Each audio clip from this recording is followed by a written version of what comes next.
पाप जीवन में आने से इंसान की परमेश्वर से आई दूरी को खत्म करने के लिए तरह तरह के उपाय किए गए। कहीं बेबल का टावर बनाया गया तो कहीं कुछ और किया गया। फिर इस जीवन में अपनी किस्मत पर अधिकार जमा कर सब सही करने का काम शुरू हुआ। पर क्या कोई इंसान परमेश्वर को अपने कामों से पा सकता है और क्या अपने जीवन को बदल सकता है? आज हम इसी विषय पर बात करेंगे। शुरू करते हैं परमेश्वर के वचन से। परमेश्वर का वचन हमने संत मरकुस की इंजील उसका 10वां अध्याय उसकी 23वीं आयत से लिया है। यहाँ इस प्रकार लिखा है, यीशु ने चारों ओर देखकर अपने चेलों से कहा, धनवानों का परमेश्वर के राज्य में प्रवेश करना कैसा कठिन है। चेले उसकी बातों से अचंभित हुए। इस पर यीशु ने फिर उनसे कहा, हे बालकों, जो धन पर भरोसा रखते हैं उनके लिए परमेश्वर के राज्य में प्रवेश करना कैसा कठिन है। परमेश्वर के राज्य में धनवान के प्रवेश करने से ऊंट का सुई के नाके में से निकल जाना सहज है। वे बहुत ही चकित होकर आपस में कहने लगे, तो फिर किसका उद्धार हो सकता है। यीशु ने उनकी ओर देखकर कहा, मनुष्यों से तो ये नहीं हो सकता, परंतु परमेश्वर से हो सकता है, क्योंकि परमेश्वर से सब कुछ हो सकता है। परमेश्वर के वचन को पढ़े और सुने जाने से आशीष हो। आमीन। वचन के अनुसार हमारे जीवन के हर दिन का हिसाब परमेश्वर ने पहले से ही निश्चित कर दी है, तो क्या इसे कोई बदल भी सकता है? मेरा मानना है हाँ, परमेश्वर हमारे जीवन का एक रूट निर्धारित करते हैं, डेस्टिनेशन निर्धारित कर देते हैं, लेकिन फिर उन्होंने हमें फ्री विल दे दी, हम चुने किस रास्ते से जाना है या वहां जाना भी है जहां वो भेजना चाहते हैं। गिनती 13वां अध्याय 17 से 20वीं आयत में हम देखते हैं, मूसा ने 12 लीडर्स जो थे इजरायलियों के, उनको भेजा प्रॉमिस लैंड की रेकी करने के लिए। यहोशू और कैलेब को छोड़कर बाकी सब लोगों ने आगे कह दिया, हम उन लोगों के खिलाफ नहीं जा सकते क्योंकि हमसे बलवान हैं। इसके कारण सब लोग डिस्करेज हो गए और वो आगे बढ़ने से इनकारी हो गए। परमेश्वर का क्रोध उन पर आया और उन्हें श्रापित कर दिया गया। गिनती 14 की 40 से 45वीं आयत में वो मूसा की एडवाइस के खिलाफत में खड़े हो गए, चले गए। वो कहते हम तो माउंटेन टॉप पर पकड़ेंगे ही। अमालकी और केनानी लोगों ने उन पर हमला किया और इजरायलियों को खदेड़ दिया। जितना एडल्ट पॉपुलेशन थे, जितने 20 साल से ऊपर के लोग थे, वो सारे के सारे यहोशू और कैलेब को छोड़कर उस रेगिस्तान में ही अगले 40 साल घूमते रहे और सब वहां मृत्यु को प्राप्त किए। सबको ये आशीष थी कि वो प्रॉमिस लैंड में जाएंगे, लेकिन विश्वास की कमी या विश्वास ना होने के कारण वो नहीं जा सके, क्योंकि वो 10 जो लीडर थे उन्होंने उन्हें गलत एडवाइस दे दी थी। संत मार्कुस की इंजील 10वां अध्याय 17 से 27वीं आयत में वो धनी युवक का दृष्टांत है जो अपने एफर्ट से सब कुछ कर चुका था, सब कुछ सफल था वो हर चीज में। और वो प्रभु यीशु के पास आता है कि अनंत काल का जीवन पाने के लिए उसे क्या करना चाहिए। अपने बल से वो चाहता है। प्रभु यीशु ने उसे जो आखिरी वाली 10 आज्ञाएं हैं वो बता दी, जिसमें कि लोगों के साथ रिश्ते के बारे में है। और उसने बड़े अभिमान से कह दिया कि मैं तो ये अपने बचपन से ही पूरी करता रहा हूँ। तब प्रभु यीशु ने उसे पहले वाली 2 आज्ञाएं बताई, बुत बनाने के बारे में और कोई दूसरा परमेश्वर उसकी ना आराधना करना यहोवा परमेश्वर के अलावा, क्योंकि प्रभु यीशु जानते थे कि उसका प्यार पैसे के साथ है, धन के साथ है, जो कि उसके लिए एक परमेश्वर बन गया था। प्रभु यीशु ने उसे कहा कि सब कुछ बेच दे और सब गरीबों को बांट दे और फिर मेरे पीछे हो ले, जो कि वो कर नहीं सकता था। 27वीं आयत में जब चेलों ने यह पूछा कि प्रभु यीशु, जब कोई धनी नहीं जा सकता है स्वर्ग में, फिर कौन जा सकता है। तो 27वीं आयत में प्रभु यीशु ने कहा कि इंसान के लिए असंभव है, लेकिन परमेश्वर के लिए संभव है कि परमेश्वर सब कुछ कर सकते हैं। यूहन्ना 10 की 10वीं आयत में परमेश्वर के पुत्र प्रभु यीशु ने ये कहा कि मैं आया हूं इस दुनिया में जीवन देने के लिए, और जीवन भी बहुतायत का जीवन, सब विश्वासी बहुतायत का जीवन पाए। और ये बहुतायत का जीवन इस धरती पर है, इसके बाद में तो है ही, यहाँ पर भी है वो। और ये जीवन है आनंद का, खुशी से भरा हुआ, शरीर में बल पाया हुआ, आत्मा और प्राण में बल पाया हुआ, बॉडी सोल एंड स्पिरिट तीनों में बल पाया हुआ। इसमें कमी या डिससेटिस्फैक्शन या फिर खालीपन, इसके कोई मतलब नहीं है, क्योंकि परमेश्वर ये सब भर देते हैं। यशायाह नबी की पुस्तक 38वां अध्याय पहली 8 आयत में यशायाह नबी को परमेश्वर का वचन आता है कि जाओ, राजा हिजकिय्याह जो जूडा का यहूदा का राजा है, उसे बता दो कि तुम्हारी मृत्यु होने वाली है, अपने घर का सब कुछ संभाल ले। लेकिन हिजकिय्याह नबी ने मुंह दीवार की तरफ करके अपने कपड़े फाड़े और परमेश्वर के सामने प्रार्थना की। अभी यशायाह नबी उसके महल से बाहर भी नहीं गया था कि परमेश्वर का वचन उसे आ गया कि हिजकिय्याह की उम्र 15 साल के लिए उन्होंने बढ़ा दी है। और फिर इसकी पुष्टि करने के लिए परमेश्वर ने समय को भी तकरीबन 20 मिनट से आधा घंटा पीछे कर दिया, क्योंकि हिजकिय्याह ने ये कॉन्फर्मेशन मांगी थी। उत्पत्ति की पुस्तक पहला अध्याय 16 से 18वीं आयत में परमेश्वर ने सूरज, चांद और तारे बनाए ताकि वो दिन और रात पर प्रभुता करें। और दिन और रात पर प्रभुता, ये धरती के ऊपर उनका एक इफेक्ट पड़ता है, और धरती पर रहने वाली चीजों के उनका इफेक्ट पड़ता है। जब गिरावट में आ गई सब कुछ, पृथ्वी और सब कुछ, तो इन्हीं सूरज, चांद, तारों का जो असर था धरती के ऊपर, उसके ऊपर रहने वालों के ऊपर बुरा पड़ने लग गया। जो ज्योतिषी हैं वो तारों की पोजीशन कैलकुलेट करते हैं जन्म के समय पर और बाद में, और फिर उसका इंसान का बर्थ चार्ट बना देते हैं, जन्म पत्री जिसे बोलते हैं, और फिर वो उसके बारे में बताते हैं, और ये भी वायदा करते हैं कि वो इंसान के जीवन का सब कुछ बदल सकते हैं।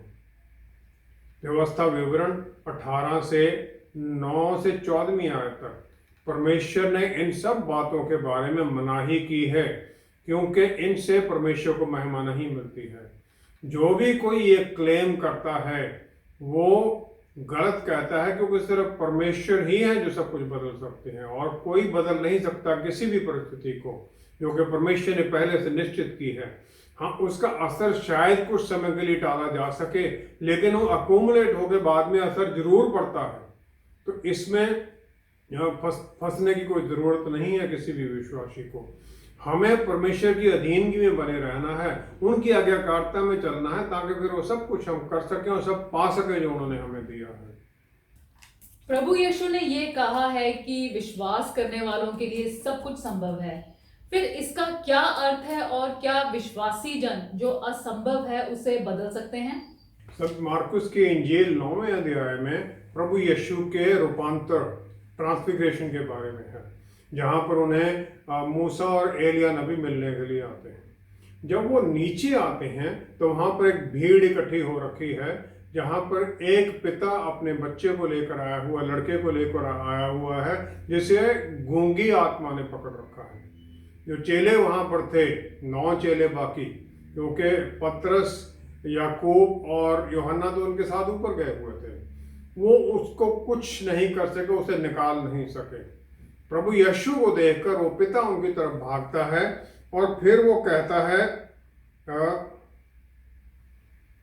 23वीं आयत में प्रभु ने कहा, वो कहता है, अगर आप कुछ कर सकते हैं तो मेरी मदद कीजिए। 22वीं आयत में प्रभु यीशु उसे कहते हैं, यदि तू कर सकता है, ये क्या बात है? विश्वास करने वाले के लिए सब कुछ हो सकता है। विश्वास करने वाले के लिए सब कुछ हो सकता है, प्रभु यीशु ने उसे ये कह दिया। और फिर उसने आगे से क्या कहा? वो कहता है, प्रभु मेरी सहायता कर, मैं विश्वास करता हूं, मेरे अविश्वास का उपाय कर। हम सब में विश्वास तो है, लेकिन अविश्वास भी साथ ही साथ चलता है, और हम उसके ऊपर जय पाने के लिए हमें कोशिश करनी पड़ती है। और फिर और जो लड़के का पिता था वो उनकी आशीष मांगता, उनकी सहायता मांगता उस अविश्वास पर जय पाने के लिए, और प्रभु यीशु ने आज्ञा दी उस दुष्ट आत्मा को वहां से निकलने के लिए, और वह चिल्लाकर उसे बहुत मरोड़ कर निकल आई और बालक मरा हुआ सा हो गया। यहाँ तक कि बहुत लोग कहने लगे कि वह मर गया, परंतु यीशु ने उसका हाथ पकड़ के उसे उठाया और वह खड़ा हो गया।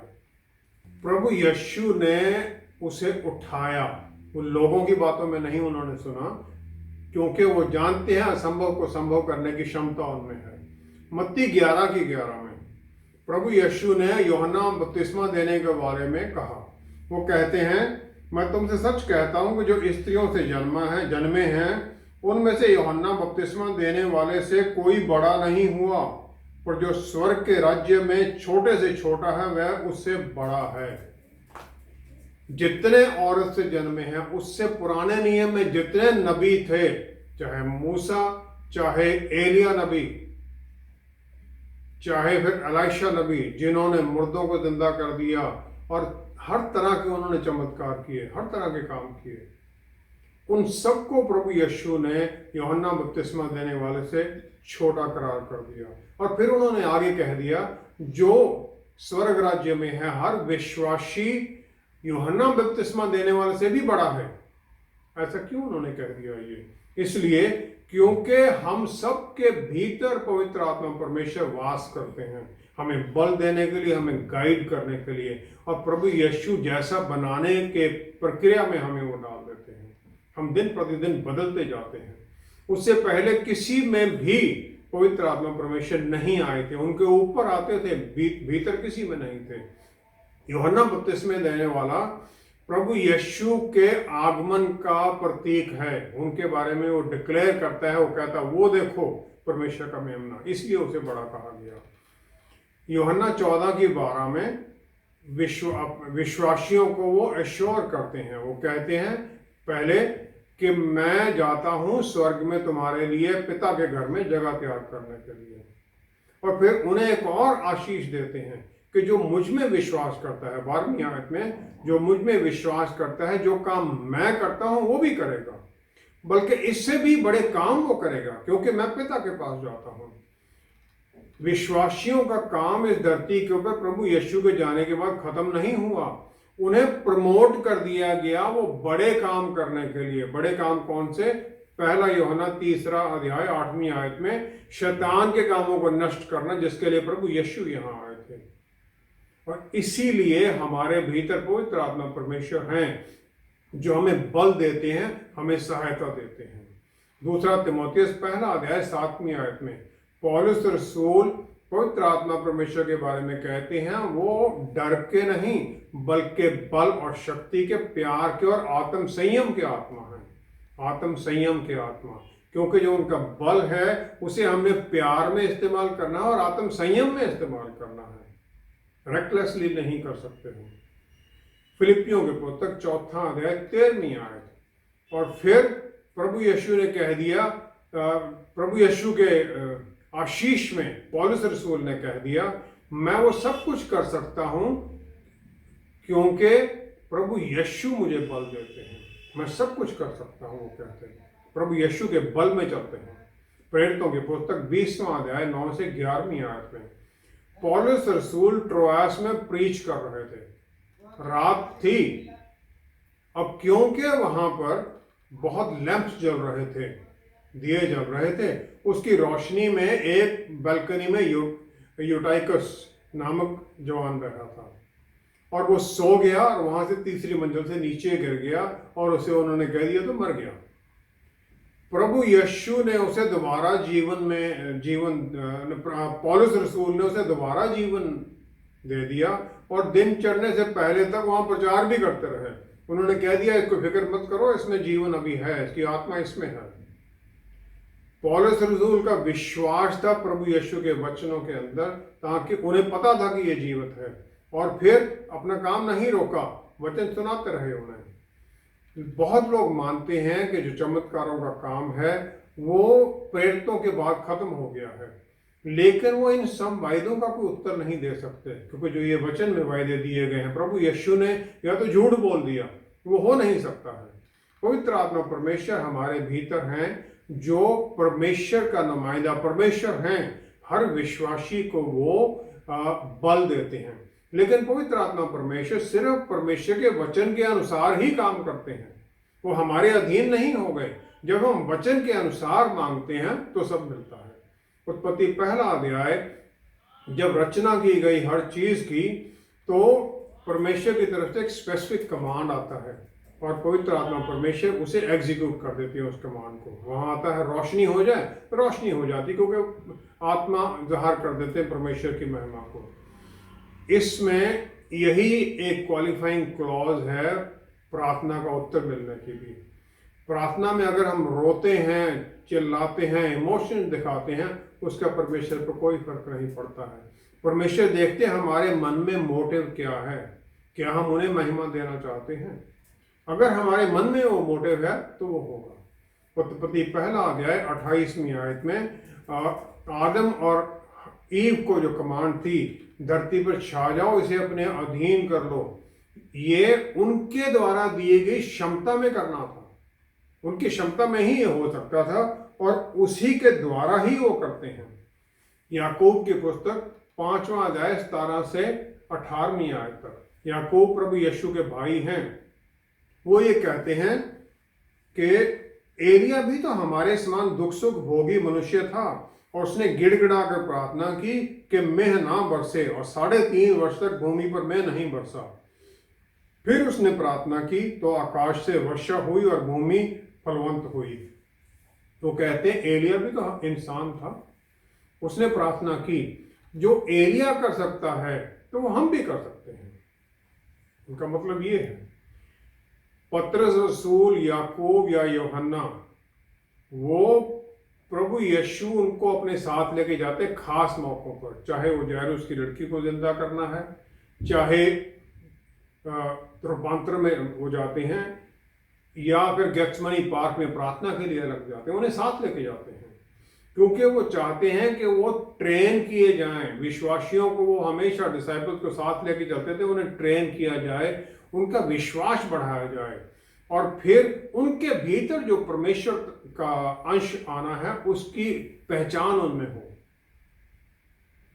याकूब, जेम्स सफर करते हैं, पहले उन्हें मार्टर कर दिया जाता है, बिहेडिंग होती है, हेरोड उन्हें मार देता है।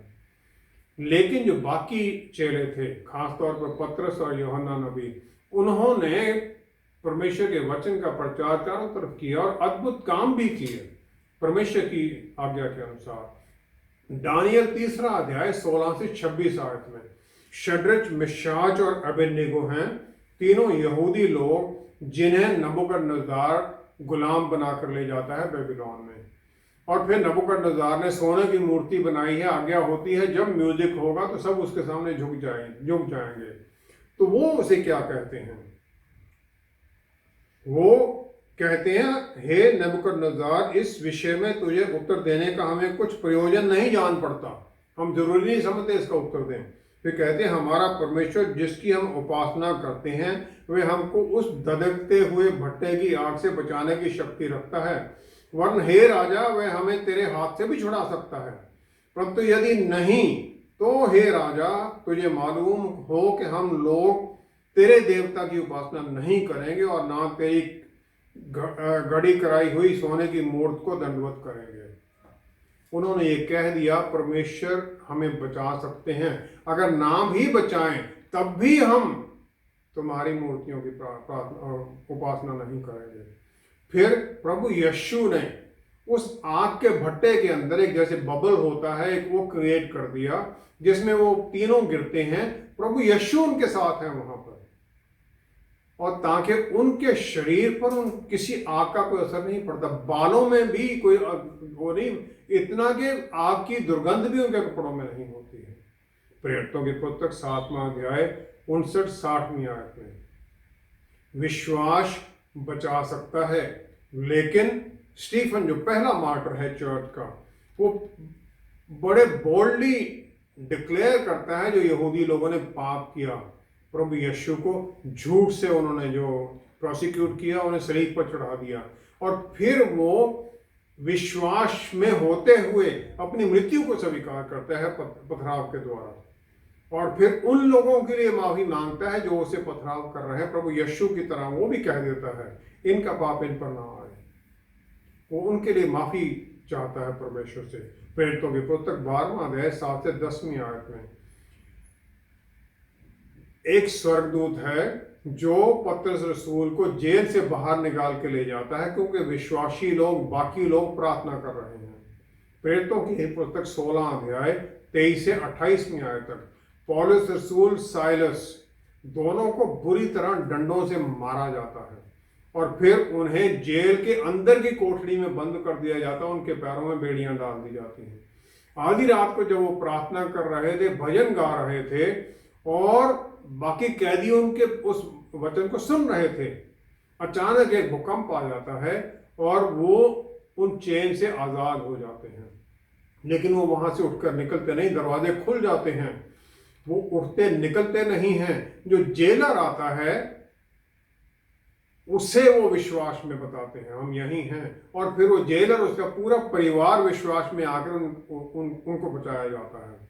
क्या मैं घबरा जाता हूं जब मेरी प्रार्थना का उत्तर नहीं मिलता है, या जल्दी उत्तर नहीं मिलता है, या मैं परमेश्वर की आराधना करता रहता हूं इस विश्वास में कि उनकी दया मेरे ऊपर जरूर होगी और मैं उनका धन्यवाद करता रहता हूं, जिस प्रकार पौलुस रसूल ने किया। मत्ती 9 की 20 से 22वीं आयत में, जिस औरत को 12 साल से वो लहू बहने की परेशानी थी, वो सेरेमोनियली अनक्लीन मानी जाती है, क्योंकि जिसे भी वो छुए, जिस भी चीज को छुए, उसे अपवित्र मान लिया जाता है। लेकिन वो घुस जाती है उस भीड़ में जहां यहूदी लोग हैं, सब हैं, इस विश्वास में अगर मैं उनके वस्त्रों को भी छू लूंगी तो मैं चंगाई पा लूंगी। जो ग्रीक भाषा का शब्द है चंगाई के लिए, उसे सोजो है। सोजो का मतलब है हर तकलीफ से छुटकारा देना और सेफ्टी में ले जाना, और यह प्रिंसिपली इस्तेमाल किया जाता है कि विश्वासियों को पाप के दंड से परमेश्वर बचाते हैं, अपनी आशीषों में ले जाते हैं। वो सिर्फ शारीरिक चंगाई ही ढूंढ रही है, लेकिन प्रभु यीशु उससे कहीं ज्यादा देते हैं, उसकी आशा से ज्यादा देते हैं। विश्वास हमारी परिस्थितियों को बदलता है और फिर हमें परमेश्वर को टेस्ट करने की शक्ति दे देता है, हमें आगे बढ़ने की शक्ति दे देता है। परमेश्वर विश्वास योग्य हैं क्योंकि वो कभी भी हमें धोखा नहीं देंगे।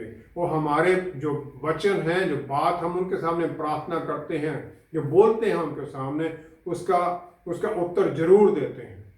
ये पक्का है और वचन के अनुसार है। अपनी मुश्किल की घड़ी में हम परमेश्वर पर विश्वास तो करते हैं, लेकिन फिर कोई आकर हमारे मन में शक डाल देता है, या फिर हमारे खुद के विचार या जो थॉट्स हैं वो हमारे मन में शक डाल देते हैं। इससे हम कैसे बचें कि हम भी अपने जीवन में असंभव को संभव होता देख सकें? नीति वचन 24:10 में लिखा है, अगर तुम एडवर्सिटी के टाइम पर अपना साहस छोड़ दो तो तुम्हारा विश्वास, तुम्हारा बल कम है। हमारा बल आता है परमेश्वर में विश्वास में, उनके दिए गए अधिकार में।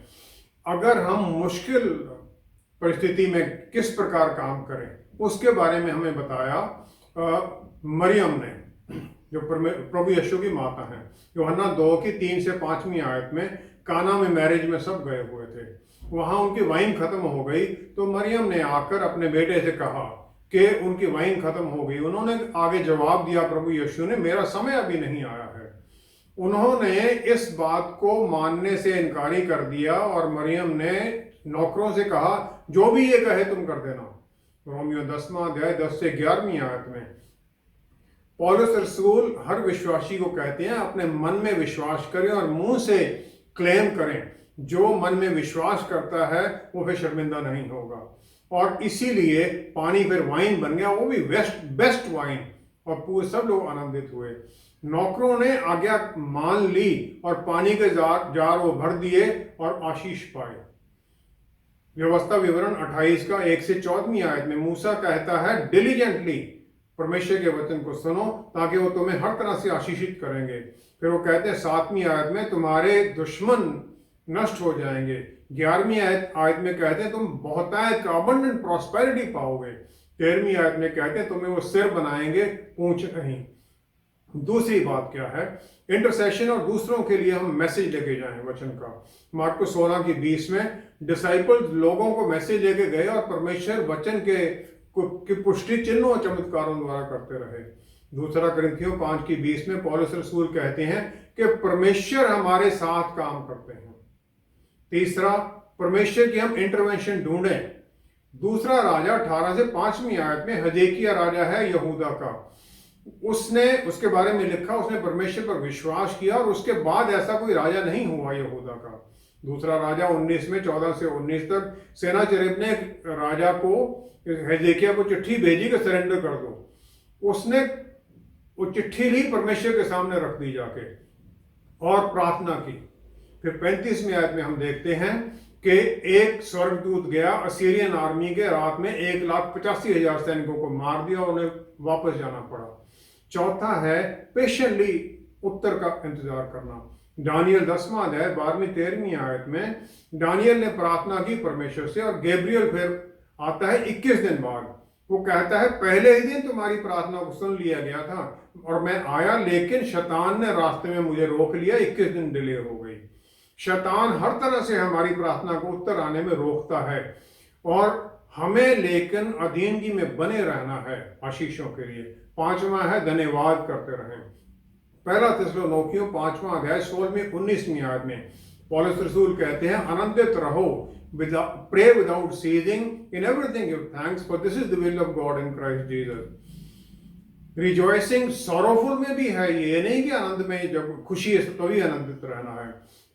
प्रेयर है परमेश्वर से बात करना, और ये कॉन्वर्सेशन बंद नहीं होनी चाहिए। जहां पर भी हैं हम हर परिस्थिति में उनसे बात करते रहें, और ये नेसेसरी ये नहीं है इसके लिए कि कोई पोस्चर बनाना है, कोई समय है, और ये भी नहीं है कि किसी खास जगह में बैठ के प्रार्थना करनी है। ऐसी जगह पर हम ना हो जहां पर हम परमेश्वर से बात करने में शर्मिंदा महसूस करें। हम परमेश्वर का धन्यवाद करते रहें हर परिस्थिति में, क्योंकि वो कंट्रोल में, उनका कंट्रोल है हर चीज के ऊपर। उनकी इच्छा हमारे जीवन में फिर चलती रहे, उनका अनुग्रह हमें हर परिस्थिति में बचा के रखता है। फिर मेरी ने हमारे लिए ये एक एग्जाम्पल दे दिया, डू एज ही सेज, जो ये कहे वैसे कर दो। लूका 2:19 से और 51 में उन्होंने ये कैसे कह दिया, कितना विश्वास किया था। उन्होंने शेपर्ड्स की गवाही को सुना जो स्वर्गदूतों ने उन्हें दी थी, और सिमियोन और आना की गवाही को सुना, और अपने मन में ये सब बातें बसा ली और उसके ऊपर मनन करती रही। यहोशू 1:8 में परमेश्वर ने यहोशू को भी कहा कि जो वचन की किताब है तेरे मन में लगी रहे, इसके ऊपर तू ध्यान देते रहना, और अगर तू ये करेगा फिर तेरे लिए कुछ भी असंभव नहीं है। हम भी जब परमेश्वर के वचन के ऊपर बने रहते हैं, उनके साथ जुड़े रहते हैं, नजदीकी रिश्ते में बने रहते हैं, फिर हमारे लिए भी उनके बल में कुछ भी करना असंभव नहीं है। आइए हम प्रार्थना करें। पिता परमेश्वर, हम आपका धन्यवाद करते हैं और आशीष के लिए आपने प्यारे प्रभु आशीष दी कि जो विश्वास करता है उसके लिए कुछ भी असंभव नहीं है। हम आपके बल में सब प्यारे प्रभु असंभव को संभव करने वाले बने। पवित्र आत्मा परमेश्वर की बल और शक्ति से हमें भर दीजिए। हम आपकी महिमा करें, आपके वचन दूसरों को बताने वाले, शैतानी ताकतों पर जीत में चलने वाले हों। पिता परमेश्वर, सारा आदर आपको देते हुए सब कुछ प्रभु यीशु के पवित्र नाम में मांगते हैं। आमीन, आमीन, आमीन। कोई भी अच्छा पिता अपने हर बच्चे को किसी मुश्किल में फेल या असफल होते नहीं देखना चाहते।